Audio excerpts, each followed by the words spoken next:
Meus amigos, minhas amigas, minha gente, estamos começando aqui o nosso Papo 10 no portal Cenário Notícias, no www.cenarionoticias.com.br, também no nosso canal no YouTube.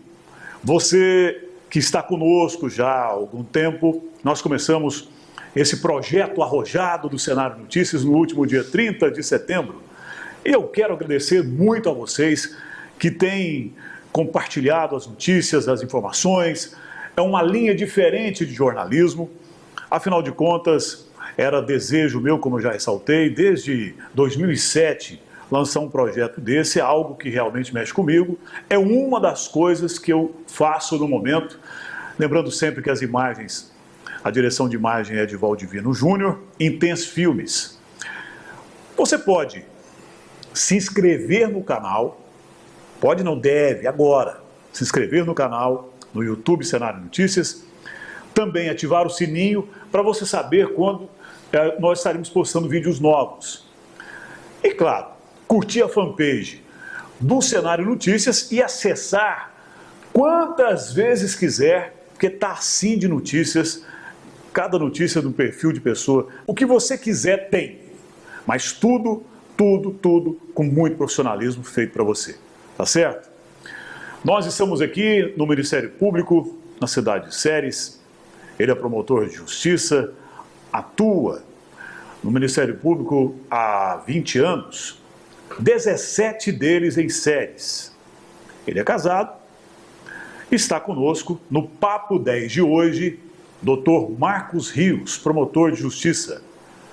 Dr. Marcos Rios, seja bem-vindo ao Papo 10. Eu te agradeço, Beto Mendes, agradeço ao senhor também que está acompanhando, a sua equipe. E é um prazer falar com vocês aqui de dentro da minha promotoria, falar com a comunidade onde eu vivo há 17 anos. A gente sempre tem histórias para contar, a cada dia é um leão que a gente tem que matar. E estamos aqui às suas ordens, o que você quiser saber sobre o nosso trabalho, eu estou à sua disposição. Muito bem, e você não se esqueça, hein? Se inscreva no nosso canal. Esse é o Papo 10, toda semana entrevistas novas, pelo menos uma entrevista por semana a gente tem postado no nosso canal no YouTube e também no painel Zap TV, no cenarionoticias.com.br. Dr. Marcos Rios, torcedor do Atlético Paranaense, é isso? Aí você já começou do lado errado. Eu sou torcedor do Coxa Branca, infelizmente passamos por momentos difíceis, mas a esperança é a última que morre, né? Nós já tivemos grandes nomes no nosso elenco, Aladim, Dadá Maravilha, o Pedro Rocha e tantos outros. Pedro Rocha, creio que foi o maior deles, né? O Lela, pai desse Alessandro, do Richardson, Gomes, que jogou no Guarani. Eu conheci o Gomes em Inhumas, quando ele foi técnico do Inhumas. Um grande zagueiro. Nessa época é a época... Ele é zagueiro do título, né, do brasileiro. Né? Sim, Gomes. É o central. Duílio, filho do Duílio, Vavá, o Tobi. Era uma equipe muito forte, realmente. Então, quando as pessoas dizem, foi campeão em 85 porque o Enio Andrade, que era um técnico retranqueiro, fechava o time e os resultados eram tudo 1-1, 0-0, 1-1, 0-0. Mas nós enfrentamos naquela época o Flamengo de Zico, o Atlético Mineiro, o Cruzeiro, o São Paulo, o Careca, etc. O São Paulo, o Fluminense era um grande time também naquela época e nós passamos por todos eles. A verdade é que a disputa foi com o Bangu, no Maracanã. Que também era um timaço. Que também era um timaço, diga-se de passagem. Era um super time, o Bangu naquela época. Não foi a obra do acaso deles terem chegado à final. Infelizmente foi só uma vez, né? Quem sabe nesse século que vem, agora a gente veja mais uma vez. E o Enio Andrade, na minha visão, não tinha nada de retranqueiro. Um técnico, para mim, injustiçado, assim como o Minelli, de não ter tido a oportunidade de treinar uma seleção brasileira numa Copa do Mundo. Treinador extremamente vitorioso, inteligente, campeão no título de 79 com o Internacional, o último título importante no brasileiro, porque o Inter depois ganhou Libertadores e tal, mas no brasileiro o Inter não ganha um desde 79. E ganhou outros títulos também, mas o assunto futebol é Bons apenas tempos, para bons descontrair. tempos, viu?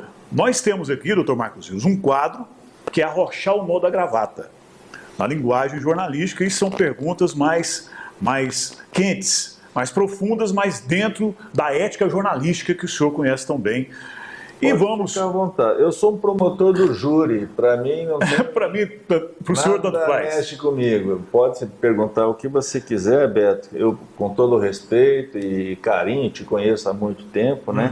Você pode ficar à vontade, viu? Vamos lá. O senhor responde também por Nova Glória, é isso? Nova Glória, Ipiranga e, eventualmente, por várias outras comarcas da região. Frequentemente eu respondo por Rialma, mês que vem devo responder por Rialma, por Carmo do Rio Verde, Uruana, devo responder ainda nesse final de ano também por lá. Estive vários anos respondendo por Itapaci. Então, pela região de Ceres, pela posição geográfica de Ceres e pela falta de profissionais, é muito frequente a minha administração pedir a minha colaboração e eu nunca me nego, sempre participo. Então, eu posso dizer assim que eu sou uma espécie de um promotor regional do Vale do São Patrício. Por que eu perguntei? Eu gostaria que o senhor falasse aos nossos internautas e também para os leitores do portal Cenário Notícias, na plataforma Zap TV, onde o Papo 10 será exibido, também lá no nosso canal no YouTube, olhando nessa lente, que é a lente da verdade, na linguagem jornalística. Aquela história lá, que passa pelo prefeito, a primeira-dama, o vereador, de estar usando carro oficial fora do horário de expediente. Eu gostaria que o senhor explicasse para as pessoas que ainda não estão por dentro do que se trata, e principalmente para aquele que reside em Nova Glória. Essa é uma grande dificuldade, Beto, que nós temos para implantar na civilização brasileira a ideia de república. Nós temos uma herança lusitana de capitanias hereditárias, em que as coisas públicas eram dadas de presente para determinados nobres, para que esses nobres, por sua vez, usassem as coisas públicas como se fossem suas, e fossem distribuindo cargos para os amigos, e fossem distribuindo os bens públicos. E, como somos um país muito jovem ainda, pouco mais de 500 anos, nós ainda guardamos essas reminiscências, esses defeitos que nós herdamos das capitanias hereditárias, de confundir a coisa pública com a coisa particular, Vamos falar de uso de veículos, que foi o assunto que eu tive que entrar com ação essa semana contra um prefeito, que por sinal eu quero muito bem, que é o prefeito de Nova Glória, uma pessoa simples, mas uma pessoa que sempre me respeitou muito, respeita muito o Ministério Público, mas acontece que hoje em dia nós temos um controle social, não é só mais o controle lá do TCM, que fica escondido lá em Goiânia, nem o controle do promotor, que, coitado, fica fechado na sala atendendo gente o dia inteiro. A sociedade fiscaliza, o nome de controle social é essa ideia, as pessoas fiscalizando. Então, quando eu recebo uma denúncia, eu não tenho a liberdade de engavetar ou agir ou não agir. Se eu recebo uma denúncia, eu sou obrigado a agir. E no caso de Nova Glória, eu recebi documentos, filmagens, fotografias de utilização, por exemplo, de caminhões basculantes, de retroescavadeira e de material sendo depositado numa obra particular, por sinal de um parente do prefeito, a quem eu quero bem, respeito. Mas é a impessoalidade que nos impele sempre, Eu não tenho amigos nem inimigos. No cumprimento do meu dever, eu fui obrigado a fazer o inquérito civil público, examinar se é verdade ou se é leviandade, e constatamos que os fatos aconteceram, tanto que foram confessados, Então, houve também o uso de outros 2 veículos, um dos quais foi utilizado numa manhã de domingo, por uma senhora indo visitar sua filha, que acabava de ganhar bebê, e perdeu o carro. Houve perda total, um acidente. Há uns 2 anos atrás, num outro município, houve a mesma coisa. No meio da madrugada, não sei se estava sendo utilizado para finalidade pública o veículo, me parece que não, e o sujeito veio a destruir um veículo num acidente também, usando fora de hora, sem razão para isso, né? Então o Ministério Público, embora não queira ter essa posição de policialesca, mas nós temos esse compromisso com a sociedade. É o Ministério Público que recebe essas denúncias. E é cobrado por isso também. E é cobrado por isso, né? Não me cabe engavetar, não me cabe proteger esse, aquele. Assim como a polícia, como o delegado de polícia. Você leva lá uma notícia de um crime, o delegado ele não pode selecionar quem ele vai investigar, quem ele não vai investigar, quem ele vai poupar. Não pode haver parcialidade, né? Não pode, né? No serviço público tem vários princípios, né? Um dos princípios mais importantes é o da moralidade e o da impessoalidade. No momento em que o agente público toma posse, ele não tem mais inimigos e nem amigos. Ele é um agente público e cabe a ele agir com imparcialidade. Quem falava muito isso era o juiz Moisés Santana Neto, você deve ter conhecido, lá de Goianésia. Ele falava: Moisés Santana Neto, enquanto juiz, não tem pai, não tem mãe, não tem filho, não tem esposa, ele está aqui pela justiça.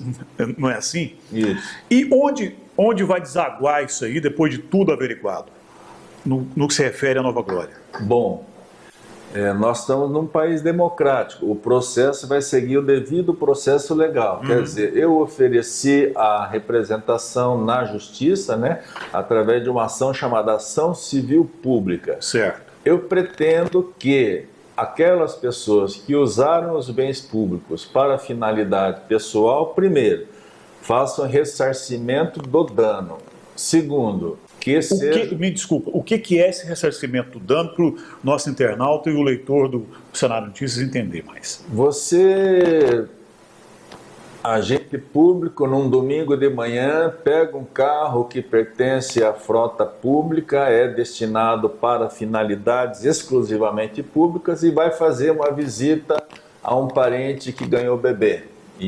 Aí você tem um acidente e dá perda total no carro.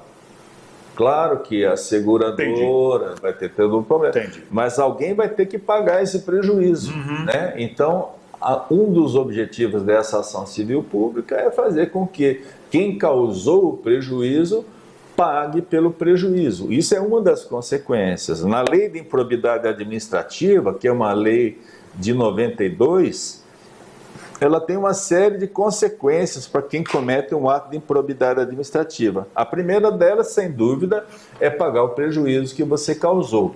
Mas ainda existe a perda do cargo, a suspensão dos direitos políticos, que pode ir por até 8 anos, né?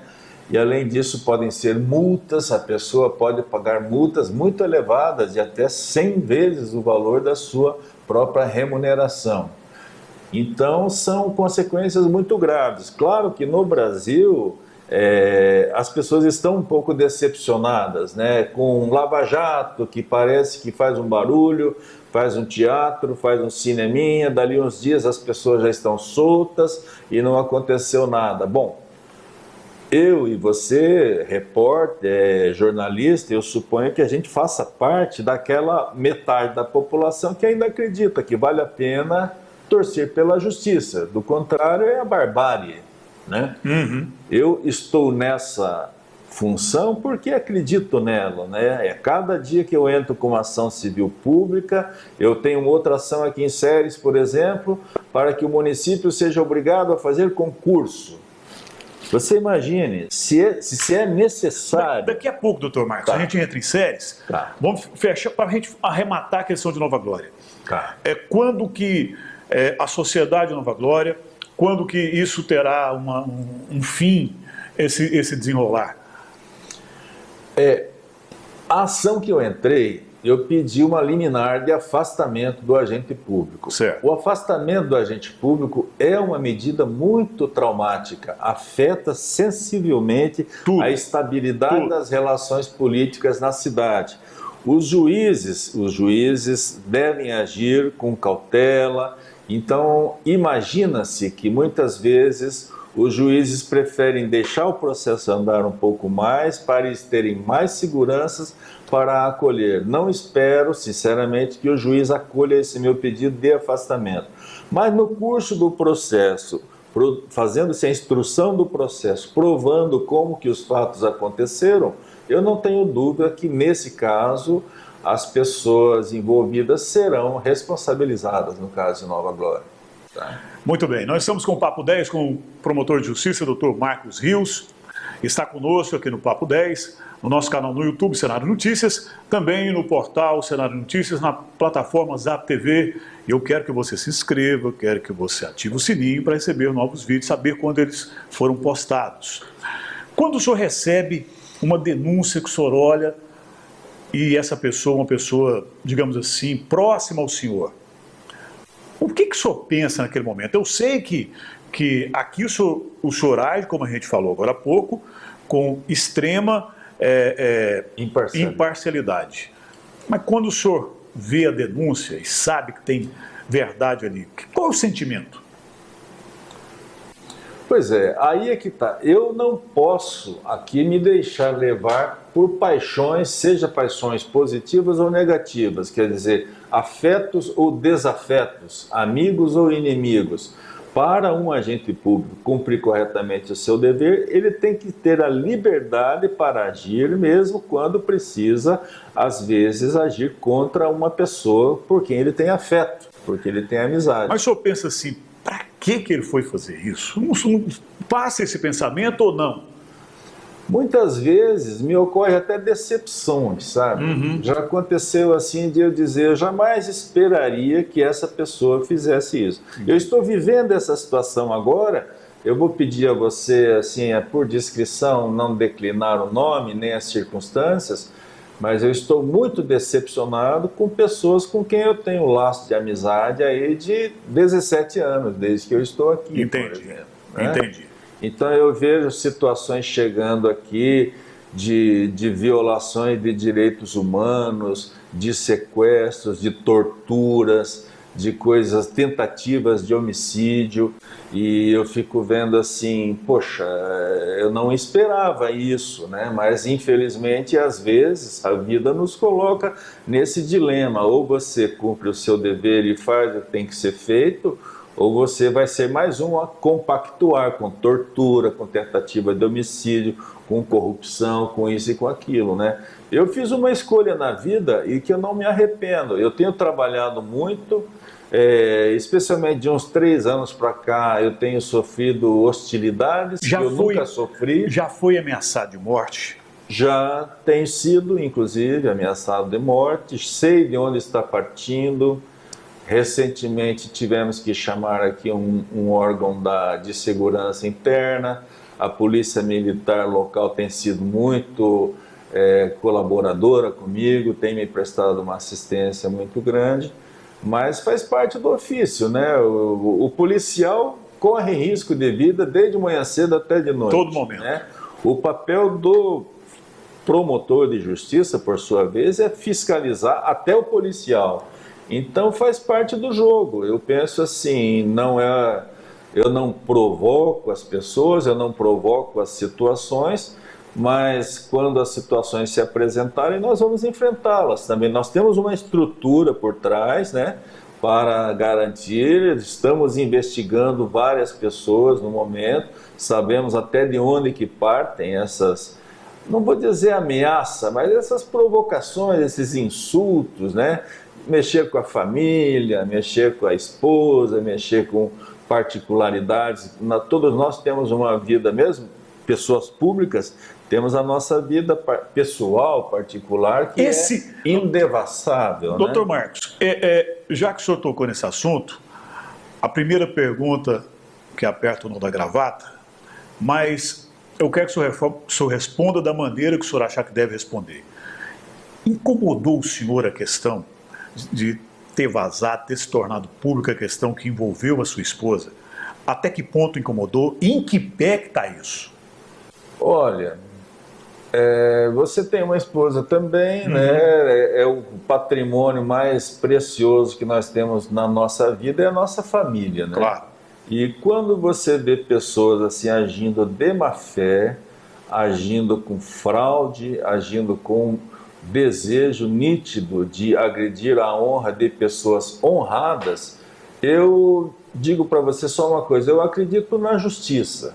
Sabe? Certo. E eu sei que mais dia, menos dia, as pessoas envolvidas pagarão pelo que fizeram, né? A minha maneira de responder é a maneira do homem civilizado.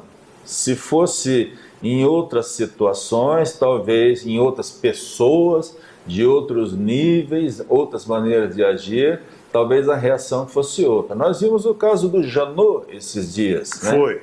O caso do Janot é um caso emblemático e que ele precisa ser melhor entendido. Está havendo um pouco de confusão. Poucas pessoas imaginam como é o universo psíquico de uma pessoa que ocupa a função que ocupava o Janot. E a polícia chegar e apreender computador, fazer buscas na casa dele, aquilo, para quem estava outro dia como procurador E um geral, grande procurador, sim, não é verdade? Os melhores que nós já tivemos. Responsável, inclusive, por ter colocado muito político corrupto na cadeia, e de repente ele ser o investigado, a bola da vez.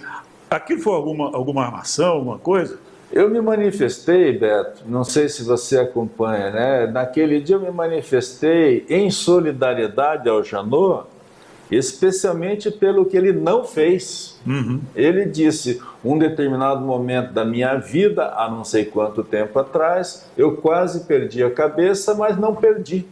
Entendi. Então eu parabenizei o Janot por isso, e eu lembrei, cada pessoa tem uma maneira de agir. Graças a Deus, ele foi uma das pessoas que agiu com mais tranquilidade. Isso inspirou o senhor, quando aconteceu o problema pessoal envolvendo, inclusive, a sua esposa, inspirou o senhor a agir com mais cautela e recorrer somente à justiça? Aguardar a justiça, nós confiamos na justiça, né?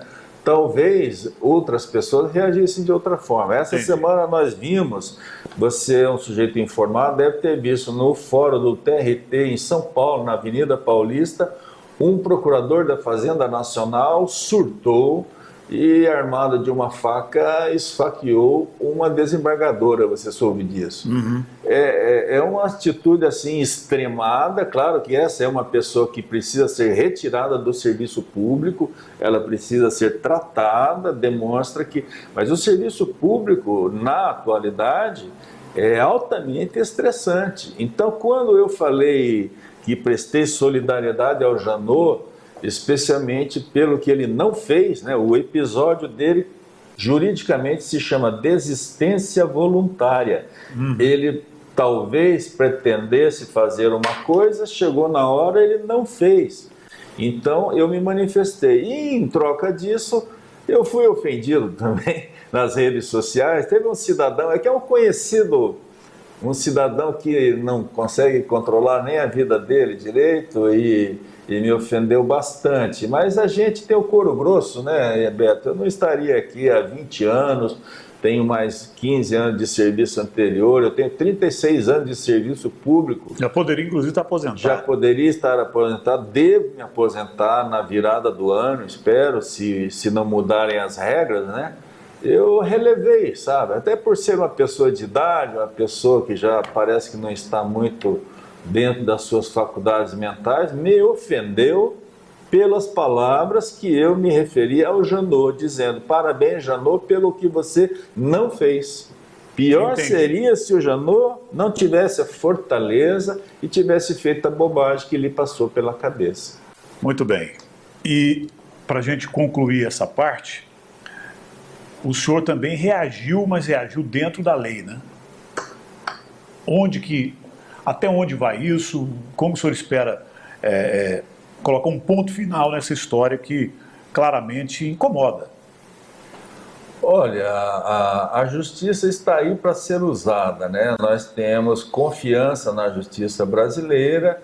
As pessoas que ofendem a cada dia mais, especialmente com redes sociais, como diz Humberto Eco, né, deu liberdade para qualquer um, desde os nobres, os sábios, até os idiotas. Hoje em dia tem as redes sociais abertas. Você está na iminência, você que é um jornalista tarimbado, experimentado, pode de repente receber um ataque surpreendente de um pobre coitado que não tem noção da vida, né?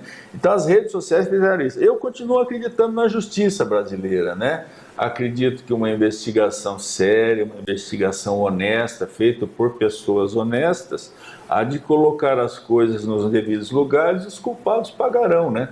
Aqui em Ceres, de uns 3 anos para cá, nós fomos inundados por piratas da internet, né? Fakes, né? Nós temos um fake ativíssimo aí. Ontem à noite, inclusive, a responsável por um grupo muito importante em Ceres, chamado Grupo Ceres Consciente, ela me procurou. Estamos de olho num fake que tem lá que ofende as pessoas, assim. Aí você vai procurar quem é essa pessoa. Você abre a página dele, tem 2 fotos que nem são da mesma pessoa. E de quem ele tem amizade? Tem amizade com 300 mulheres de vida fácil. São as amigas que essa pessoa tem. Frequenta o grupo Ceres Consciente. Nós estamos de olho. Eu acho que é um caso de pôr a polícia... Mas pelo IP dá para identificar de onde Tá, perfeitamente. Como essas outras... Não tem ninguém escondido nas redes sociais. Não tem, não tem. E se a investigação for feita por pessoas honestas, porque também tem isso, você tem investigadores e investigadores. Você entregando na mão da Polícia Federal, eu tenho certeza que em meia hora descobre quem é esse fake. Eu disse isso ontem para uma senhora que é administradora desse grupo. Por ser um grupo que tem uma grande frequência, ela está preocupada, ela não quer mais que fiquem fakes entrando para ofender as pessoas, levantar polêmicas inúteis, desqualifica o trabalho. Você mesmo, se você começar a fazer o seu trabalho de qualquer jeito, você perde a credibilidade. Evidente. E a credibilidade não tem preço. Não tem preço. Né? Para você e para mim. A única coisa que no jornalismo e principalmente, eu acho que em todas as áreas, a credibilidade, o profissionalismo, ele não tem preço. Ou você tem ou você não tem. Não é uma coisa que você compra no supermercado. Mas o Dr. Marcos Rios está conosco no Papo 10, promotor de justiça da cidade de Ceres, não só Ceres, mas ele já citou as cidades nas quais ele representa. Para a gente rapidamente falar sobre o Moro e o Dallagnol, rapidamente, para nós entrarmos em outras particularidades. Ele já falou sobre essa questão pessoal que veio à tona e tornou-se público em relação à esposa, enfim. Agora vamos falar sobre Moro e Dallagnol. Eles foram vítimas ou eles agiram, não vou dizer de má fé, eles agiram juntos como um complô, talvez? Porque muita gente acha que eles deveriam, inclusive, estar na cadeia. Tem gente que deseja e acha, falam assim, se tivesse justiça no Brasil, o Moro e o Dallagnol estariam na cadeia. Olha para vocês verem a que ponto chegou. A que ponto chegou. Tudo porque um hacker vazou uma conversa entre eles numa rede social. O que o senhor achou desse fato? Eles estão certos, estão errados? Que tipo de conversa é normal acontecer entre colegas que estão juntos no mesmo desenrolar das coisas? Qual é o ponto de vista do Dr. Marcos Rios sobre aquilo? Ô Beto, eu não tenho conhecimento profundo dos fatos. O conhecimento que eu tenho é por você, pela imprensa, pela Folha de São Paulo, pelo Estadão, pelos jornais que a gente lê. Eu penso assim, os fins, por mais nobres que sejam, não justificam os meios. Eu acredito que a situação que foi criada ali cria um desconforto, porque ficou revelado, embora o fake tenha obtido ilicitamente essas conversas, mas o fato é que essas conversas existiam entre o juiz que vai julgar a causa e uma das partes, no caso, o promotor, né, o procurador da República. Podia ser o contrário, podia ser conversa entre o juiz e o defensor do bandido. Almoçamos juntos, tomamos uísque, vamos a churrasco junto.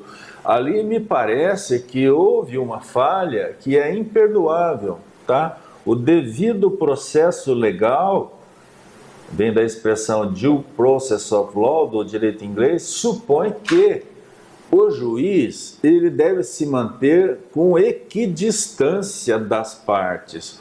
Um juiz que troca e-mail sugerindo, ei, já entraram com isso? Não entrou ainda? Entra com aquilo. Ei, bota uma nota na imprensa sobre isso, está numa hora boa. Me parece que foi isso que aconteceu, se forem verdades os Como fatos. Como chefe da operação, o então juiz doutor Moro, ele não teria direito de fazer isso? Não é normal isso? Como que é o procedimento? Não é normal, Beto. Não é normal. Nós não podemos admitir isso. Ah, mas com isso nós conseguimos prender um monte de bandidos. Sim! Mas e o dia que prenderem um inocente, usando dos mesmos artifícios? O juiz e o promotor, ficam... praticamente, pelo que vimos, o juiz instruía o promotor e a equipe da Lava Jato como deve fazer. Isso não pode. Nós temos visto aqui numa cidade, que eu não vou dizer qual é também, o juiz instruindo o delegado de polícia na condução do inquérito. Não pode. A persecução penal começa lá na delegacia, depois passa pelo promotor, para só então chegar no juiz, que tem que estar imparcial para poder apreciar a verdade dos fatos e proceder ao julgamento justo.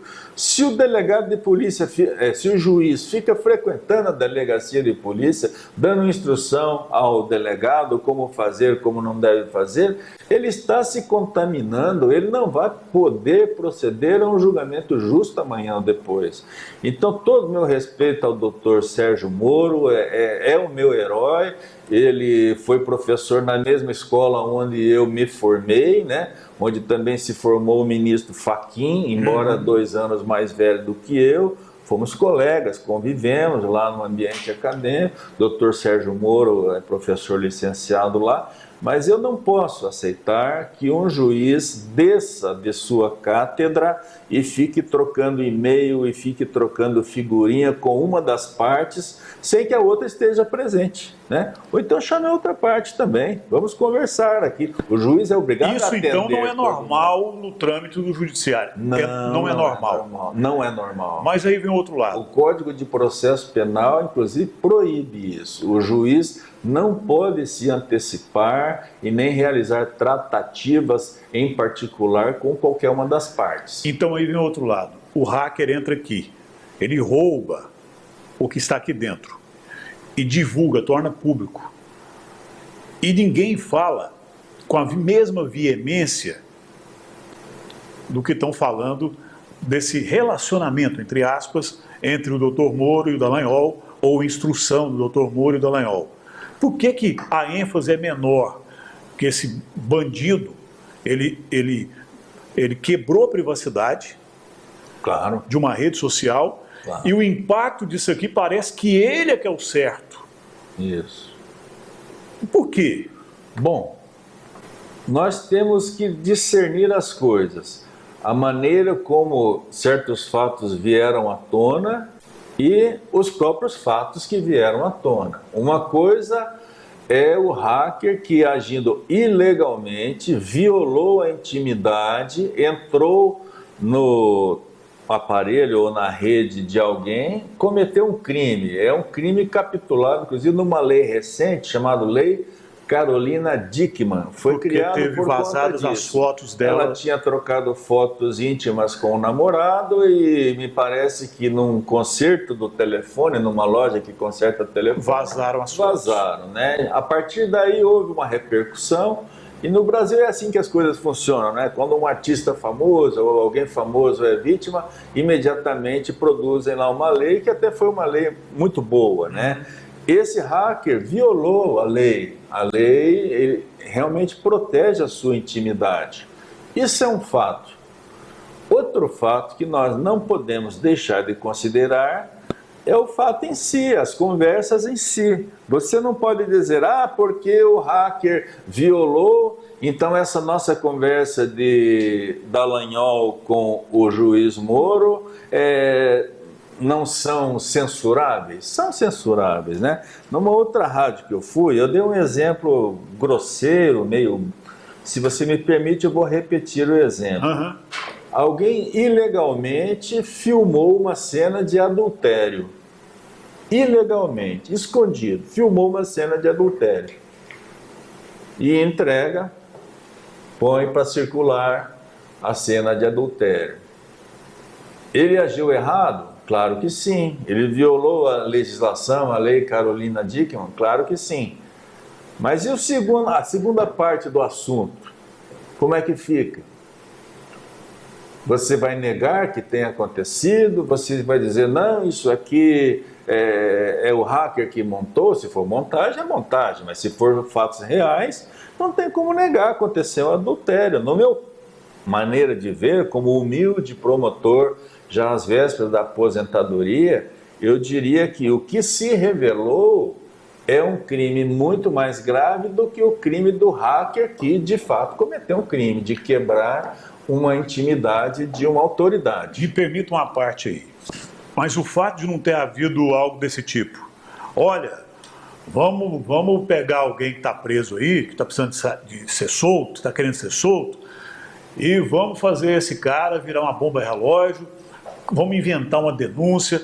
Não houve isso, houve uma conversa, realmente talvez desnecessária. Houve instruções. Instruções de um juiz que é doutor no assunto. Isso, né? Ele é doutor no assunto. É. Mas o que eu não concordo nisso aí é o outro lado levantar a tese de que tem que soltar todos os corruptos porque aquilo foi armado, aquilo foi para prender inocente, aquilo foi um complô que fizeram. Aí também não dá para engolir. Não dá para generalizar, né, Beto? Eu acho assim, teria que analisar caso a caso. Aqueles casos em que fica provado que o juiz, de fato, forneceu instruções secretas a uma das partes, eu penso que esse juiz está irremediavelmente suspeito e todos os atos que ele tenha praticado naquele processo são nulos. Mas o processo da Lava Jato correu em várias instâncias, correu no Rio de Janeiro, teve lá outro juiz também, o Breta, né? Certo. Teve vários julgamentos e nem todos ficaram contaminados, eu imagino. Tem que ver em que processo houve a contaminação, levantar a suspeição e voltar para o zero. Infelizmente, é o justo. Muito bem, nós estamos com o Dr. Marcos Rios aqui no Papo 10. Esse espaço sempre de entrevistas com personalidades.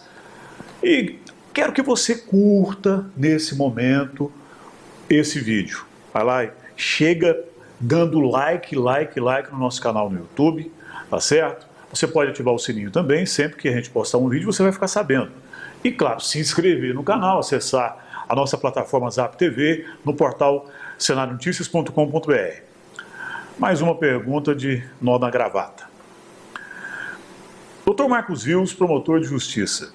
A Prefeitura de Ceres está pleiteando aí um empréstimo de 13 milhões de reais para, digamos assim, sanar os problemas da cidade. O Ministério Público de Ceres, no qual o senhor representa, por que ele se posicionou contra esse empréstimo?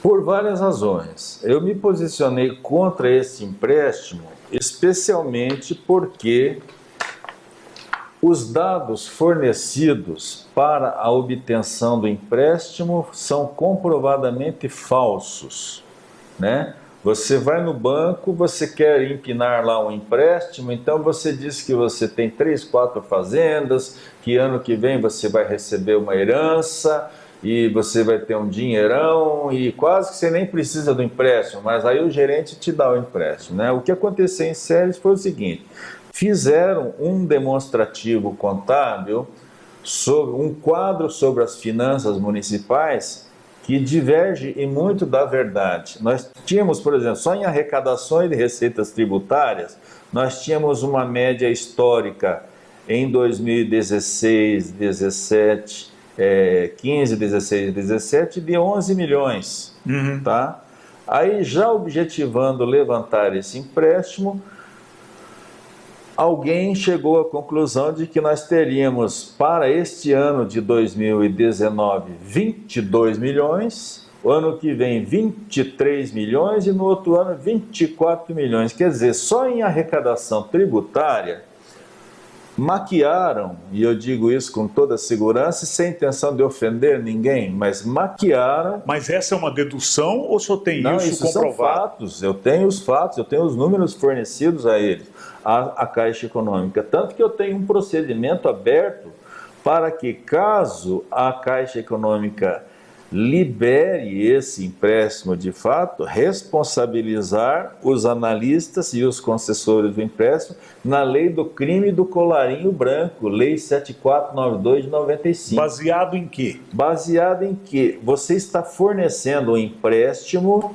alto, o município vai ter dificuldades financeiras para honrar esse empréstimo, e eles estão concedendo esse empréstimo com base em premissas falsas. Está se garantindo que no ano de 2019, que é esse ano, nós teremos só de arrecadação tributária 22 milhões. Você sabe quanto nós arrecadamos até o mês passado? 6 milhões. 6 milhões. E a receita está caindo. Quando o senhor fala nós, é a Prefeitura de Séries. É, o município de Séries, né? Estão prometendo esse ano 22 milhões de arrecadação, quando nós tivemos, na realidade, até agora, 6 milhões. E hoje é dia, salvo engano, 8 de outubro, falta 3 meses para terminar o ano. De 6 para 22, Beto, falta ainda um queijo e uma rapadura, como se diz no interior. Nós não vamos cumprir. Quando que o ano que vem nós teremos 23? Nós estamos vendo que a economia brasileira está, infelizmente, no momento de retração. A tendência é de queda, né? Em taxas, você pode ver dados oficiais que eles enviaram para a Caixa. Previram que esse ano nós teríamos, teríamos uma arrecadação de 14 milhões. Sabe quanto que nós arrecadamos até o momento? 600 mil reais. Quer dizer, são dados inverídicos. E o que é o pior dessa história? Você falou do José Richa agora há pouco, em off para mim, né? Sim. Nós estávamos nos lembrando. Essa lei 749295, chamada Lei do Colarinho Branco, ela foi criada exatamente para proibir essas operações que surgiram naquela época do Banco Marca, do Banco Fonte Sindan e especialmente do Banestado, que era o banco estadual do meu estado natal. Por quê? Políticos iam lá e levantavam dinheiro com dados assim, maquiados. Eu digo, não, a receita do ano que vem vai triplicar, você pode me dar um caminhão de dinheiro. E recebia o caminhão de dinheiro, às vezes quebrava o banco, quebrava o município, desviavam o dinheiro, não estou dizendo que vão fazer isso aqui, tomara que não. E o que ficava? Ficava para o contribuinte pagar. Até então, porque seria uma acusação muito séria, né? Não, eu não sou um cara leviano, não. A Lei 7492, ela pune quem fornece dados falsos com até 8 anos de prisão.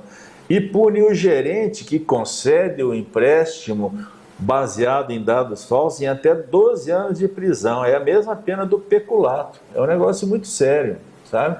Então, eu recomendo, tenho recomendado, eu tenho um inquérito civil público aberto. Pode ser que eu não tenha sucesso, eu tenho ouvido falar aí que já, da parte do Ministério, já está liberado e não sei o quê. Eu espero que não. A nossa capacidade de pagamento hoje, nós não temos condições de pagar 1,5 milhão por ano. O município está recorrendo às finanças do parlamento praticamente diariamente. Eu tenho como te provar que teve um dia que ele pediu 2 vezes dinheiro para o caixa do parlamento. A lei orgânica do município diz assim: ao final do exercício, se sobrar dinheiro no parlamento, claro, deverá ser restituído à fazenda pública. Aqui estão fazendo mensalmente devoluções de dinheiro para o município, chegando até um caso extremo de 2 vezes no dia. Mandou de manhã cedo pedir 20 mil emprestado não, devolvido antecipadamente, e à tarde mais 2 mil para fazer pagamento. Quer dizer, as finanças, se você procurar o secretário de Finanças, que eu confio, sei que é uma pessoa muito séria, ele vai confirmar esses números para você. Ele vai dizer, olha, Pode ser que esse dinheiro saia, mas esses dados não são verdadeiros. Esse ano nós não teremos 22 milhões de receita de arrecadação. Também o FPM está caindo assustadoramente. Nós tínhamos previsto para esse ano 60 milhões de FPM. Até agora nós recebemos 26 ou 27 milhões e já estamos no final do ano. Me permita só uma colocação aqui, doutor Marcos Wilson. Não sei se o senhor acompanhou a entrevista que o prefeito Rafael Melo nos concedeu. Acompanhei. No Papo 10. O que ele especificou ali é que alguns precatórios que a prefeitura paga mensalmente vai parar de pagar porque venceu, etc. E esse recurso que pagava esses precatórios e outros vai pagar as parcelas desse empréstimo que a prefeitura está pleiteando, que a Caixa deve liberar para, entre aspas, transformar a cidade num canteiro de obras e sanar as dificuldades. Não, mas ele não pode comprometer, porque assim como ele está pagando precatórios do tempo até do pai dele, o tempo que o pai dele foi prefeito aqui, depois foi sucedido pelo senhor Cícero Leão e depois pelo senhor Edmário. Jamais esses primeiros dois prefeitos repassaram, por exemplo, para o IPACER, que é o Fundo de Previdência do município, nem um centavo. Descontavam da folha de pagamento do servidor e não repassaram. Então, essas dívidas que se dizem que estamos carregando aí, tem muita dívida que vem de lá, vem dessa época, e essas dívidas vão continuar. E outra, pelo modelo de gestão que estamos vendo hoje, pelo número de inquéritos abertos, pelo número de ações na justiça, é permitido a gente concluir que vamos ter muito mais precatórios para breve, para os próximos anos já, sabe? Por exemplo, nós estamos contratando, só para não fazer concurso, certo, nós estamos contratando falsas pessoas jurídicas, né? Você quer um emprego Peraí. Esse falsas pessoas jurídicas. Sim, simuladas. Agora acabou de sair daqui uma moça que é assistente no ônibus, tem um motorista do transporte. Tudo que o senhor está falando aí de falsas pessoas jurídicas, o senhor tem que comprovar isso, como promotor de justiça. Eu tenho café no bule, como diz o meu conterrâneo Ratinho. Certo. Tudo que eu falo eu comprovo. Uhum. Acabou de sair daqui agora uma moça que ela é assistente no ônibus de transporte escolar. Vai o motorista e tem que ir essa moça para ajudar a cuidar das criancinhas. Até essa moça é contratada através de uma pessoa jurídica. Ela tem que abrir uma firma, ir lá no contador, abrir uma firma. Por que não fazer a coisa da maneira certa? Auxiliar de consultório dentário, aquela mocinha que fica ajudando o dentista. Auxiliar de enfermagem, sabe? Cooperativas. Eu entrei ontem com a ação contra a cooperativa. Cooperativa, nós podemos fazer cooperativas para atender especialidades médicas muito raras, como, por exemplo, anestesistas. Em Goiás, só você consegue anestesistas através de uma cooperativa. Eles fecharam, tá? Agora, você está pondo em cooperativa auxiliar de consultório dentário, se você está colocando auxiliar de enfermagem, nós temos esse pessoal aqui doido para trabalhar, basta fazer concurso. Quando que nós começamos a ter problema com essa administração? Eu só pedi duas coisas, eu só pedi licitações honestas e contratação por concurso público, que fossem contratadas pessoas com reputação ilibada, com capacidade comprovada. E desculpa, Beto, não inventaram até hoje, embora tenha todos os defeitos do mundo, não inventaram nenhum sistema mais justo para selecionar os mais capacitados do que o concurso público. Doutor Marcos, evidentemente que o senhor está falando aí, a gente está observando o senhor na condição de promotor de justiça, expor tudo isso tem um peso diferente. Mas e aquelas pessoas que questionam o senhor até publicamente em rede social, enfim, em vários lugares, que parece que o promotor não está agindo com imparcialidade, sendo que agora há pouco o senhor disse que está aqui para agir com imparcialidade. O senhor está cumprindo a justiça 100% para esclarecer essas pessoas que questionam isso? Esses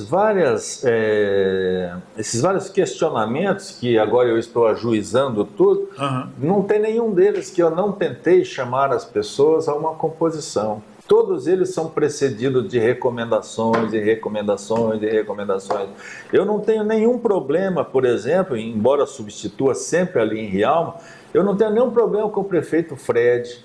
Eu não tenho nenhum prefeito com o problema com o prefeito de Carmo do Rio Verde, que é o Delso, né? Eu não tenho problema com o prefeito de Ipiranga, eu não tenho problema nem com o prefeito de Ceres. Agora, o que acontece? Quando você se propõe a uma política de confronto, de enfrentamento, ora, você vai pagar por isso. Eu vou entrar na justiça, me aposento o ano que vem, você fica respondendo processo. E quem sabe venha para cá um promotor muito melhor do que eu, muito melhor no sentido talvez de mais rigoroso.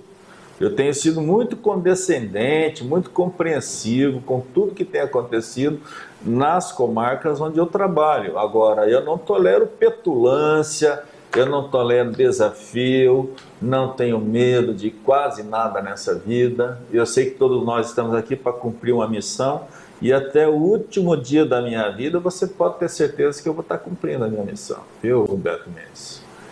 Muito bem, Dr. Marcos Rios conosco aqui no Papo 10 de hoje, já caminhando para o final da nossa entrevista aqui no Papo 10, esse programa que está dando o que falar exatamente pela seriedade e a função, cumprindo a função do jornalismo, que é esclarecer fatos, perguntar.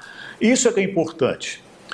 Doutor Marcos, para a gente arrematar essa questão do empréstimo aí e fazer a última pergunta para fecharmos a entrevista aqui no Papo 10, o senhor falou agora há pouco questão da Caixa, dessa questão toda que o senhor disse aqui me permita, o senhor repetiu novamente essa lei... A lei do colarinho branco. Certo, 7492 de 95. De 95.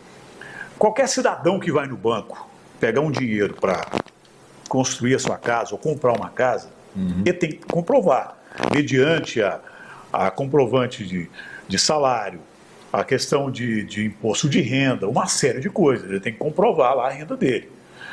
A Caixa Econômica Federal, ela está longe de ser um banco como o senhor citou, esses bancos que no passado o pau cantou, ou seja, os políticos da época entravam lá, me dá dinheiro que eu preciso, como se os bancos fossem deles. O senhor não acha que a Caixa agiu com todo o rigor possível para, digamos assim, para aprovar esse empréstimo? Eu espero que haja. Ainda que eu saiba, esse dinheiro não saiu, nós estamos trabalhando junto com o Ministério Público Federal, estou mandando expedientes para o TCU também e espero que eles reflitam antes de cometerem essa atitude, porque comprovadamente os dados fornecidos no cadastro do pretendente ao empréstimo não são verdadeiros. E quem quiser provar, basta vir aqui em meia hora prova. Veja quanto foi arrecadado até este momento, já estamos em outubro, de uma receita que se prometeu ser de 22 milhões, receita tributária. Veja quanto se arrecadou de taxas, que se prometeu ser 14 milhões, eu já vou lhe dizer, foi 600 mil até agora. O FPM, que se prometeu 64 milhões, até agora veio 29. Qualquer atitude da Caixa em busca da verdade será bem sucedida. Agora, se a Caixa realmente não corresponder à seriedade, à lisura, não tenha dúvida, que daí, no caso, os meus colegas do Ministério Público Federal, que também já estão acompanhando isso aqui, hão de tomar providência. Outro problema nesse empréstimo que eu vejo é o seguinte: a Caixa tem sido usada, né? Não vou falar mal dos ex-colegas meus de Caixa, né? Pessoas que merecem maior respeito, mas nas elites, lá nas alturas, a Caixa e outros bancos públicos têm sido comprovadamente utilizados politicamente há muitos anos, né? Uma ligação de um deputado quase que faz a gente iniciar a construção aqui em Ceres de 240 apartamentos, na época do PT. E eu tive que fazer esse mesmo esforço que estou fazendo aqui agora, em busca do interesse público. Uma associação, não sei da onde. Uma associação que nós fomos ver, Beto Mendes, ela funcionava na beira daquele córrego lá em Goiânia, o Botafogo, uma senhorinha com uma maquininha de costura, eu perguntando, é aqui que funciona? Ela, não sei, vou perguntar para fulana. Era uma coisa assim, completamente sem pé nem cabeça. Se nós não tivéssemos agido naquela época, Beto Mendes, nós estaríamos agora com uns esqueletos levantados ali, sem condição de terminar, isto se tivéssemos esqueletos, porque havia todo um esquema antirrepublicano, vou dizer só essa palavra, antirrepublicano naquela operação, que também era aprovada pelo Ministério das Cidades, né? Outro defeito que eu vejo nesse empréstimo é o seguinte, a Lei Complementar 101, que tem o apelido de Lei de Responsabilidade Fiscal, ela proibiu no Brasil, porque as leis têm números, nós é que damos apelido para elas, né? Lei de Responsabilidade Fiscal proibiu definitivamente no Brasil uma operação chamada Operação de Antecipação de Receita.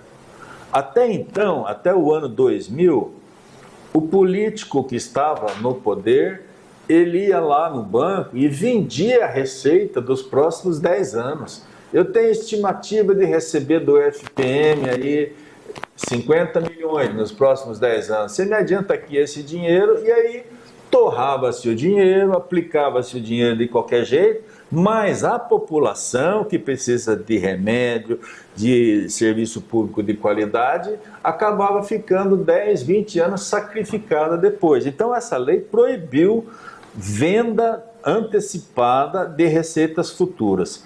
Eu vejo nessa operação da Caixa agora a ressurreição que a lei não autoriza dessa prática, porque agora eles não estão vendendo receita, mas estão fazendo empréstimos e dando como garantia essas receitas. É exatamente a operação que o município de Séries está querendo fazer e eu, com todo respeito, com toda sinceridade, serei contra até o último minuto. E se eu for derrotado, faz parte da minha profissão sofrer derrotas. Eu faço júri, terminou o júri, se absolveu ou condenou, eu esqueço, vou para casa dormir, não dou bola. Se esse empréstimo sair, ótimo, que faça um bom proveito com esse dinheiro. Mas o que está acontecendo é a ressurreição da chamada operação de antecipação de receita. Estão dando agora como garantia, não mais estão vendendo a receita, mas estão dando como garantia a receita. Como eu digo que os dados são falsos, que nós não teremos condições de honrar com esses pagamentos, claro que os FPMs futuros, as receitas tributárias futuras, antes de chegarem às séries, irão para os cofres da Caixa. Ela é credora, eu tenho aqui, foi dado como garantia o FPM, as receitas tributárias, daqui a 25 anos. E outra coisa que eu questiono, nós não tínhamos tantos bons relacionamentos. Para levantar 12 milhões, você precisa comprometer 20 anos a vida da cidade. Como que o Fred está fazendo? Ele está asfaltando a cidade quase inteira. Não sou nada com o Fred, nem amigo do Fred, não sei onde ele mora, ele nunca esteve na minha casa para que não me acusem aí de estar adulando o Fred. Apesar de Rialma ser menor, né? Eu estou vendo as obras saindo, as pessoas fazendo as coisas devagarinho, você dando passo do tamanho da sua perna, né? Dando passo conforme a perna. Pega 1 milhão com o deputado aqui, faz meia dúzia de ruas, mês que vem consegue mais 1 milhão, vai fazendo aos poucos. Não é possível que o município não consiga produzir renda para fazer nada. Tudo precisa de empréstimo, tudo precisa onerar. Na sua casa, na minha casa, não é assim que as coisas funcionam. Eu preciso de uma coisa. Vamos ver como é que a gente faz. Reaproveita, pega a roupa do irmão mais velho, passa para o irmão mais novo para ele usar, se ela ainda estiver boa, dá uma lavadinha. Não, tudo aqui me parece que a mentalidade é levantar empréstimo em banco, empréstimo em banco, empréstimo em banco. Isso é administrar? Isso não é administrar. Administrar tem que ter criatividade. Criatividade. Muito bem. Para fechar o nosso Papo 10 de hoje, a última pergunta: depois de aposentar as suas atividades no Ministério Público, o senhor falou muita coisa e E uma coisa que repórter gosta de fazer é perguntar. Depois de aposentar, pretende se candidatar a algum cargo político? Ô Beto, eu sou ocupante de um cargo político. Eu pretendo sair da política. O promotor de justiça é político. Sim, não quer ser prefeito, deputado, não, nada disso? Eu fui convidado uma ocasião para receber um título de cidadão honorário da cidade de Ceres. Eu simplesmente pensei bem e não fui receber. Mas por quê? Na cidade de Rio Verde, o Paulo Roberto se tornou muito meu amigo. Quando eu saí de lá, também me telefonou, falou: vou fazer um título de cidadão honorário para você, vamos fazer uma festa, você vem aqui receber. Agradeci educadamente, porque me considero um homem educado, mas depois não fui receber e o Paulo Roberto, coitado, já faleceu, não vai ter como receber. Eu sou avesso a esse tipo de práticas que eu considero oriundas lá das capitanias hereditárias também, essa bajulação, essa maneira de endeusar pessoas que não merecem e sempre sem nenhum interesse público nisso aí. Quando você Mas não é deselegante recusar uma homenagem, um título? Eu tinha as minhas razões para isso. Eu tinha as minhas razões. Eu achei assim, neste momento, eu estou supondo que eu estou sendo usado e como não me faz muita falta, nunca me fez falta homenagem, não gosto de homenagem, não tenho vida social, minha vida é do trabalho para casa, da casa para o trabalho.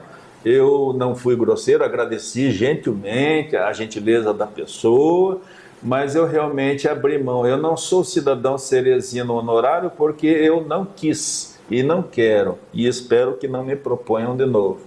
Assim que eu me aposentar, eu quero morar numa cidade grande, onde eu possa levantar cedo e ir escutar música, onde tenha livraria, onde eu possa criar meus netos e ser feliz. Até hoje eu só trabalho desde os 15 anos de idade, estou próximo dos 60.